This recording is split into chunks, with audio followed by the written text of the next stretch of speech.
చాలా సింపుల్‌గా, టేస్టీగా కేఎఫ్‌సీ చికెన్ చేస్తున్నానండి. శుభ్రపరచుకొని చికెన్‌ని అందులో కొంచెం కారం, ఉప్పు, గరం మసాలా పౌడరు, పసుపు,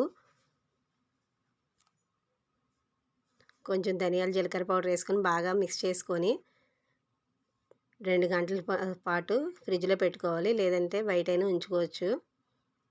ఇలా 2 గంటల పాటు ఫ్రిడ్జ్‌లో ఉంచుకొని తీసుకున్న తర్వాత అందులో కొంచెం 2 స్పూన్లు శనగపిండి, 2 స్పూన్లు వరిపిండి, ఒక కోడిగుడ్డు కలుపుకోవాలి బాగాని. తర్వాత కొంచెం అల్లం వెల్లుల్లి పేస్ట్ కూడా వేసుకొని బాగా మిక్స్ చేసుకోవాలి.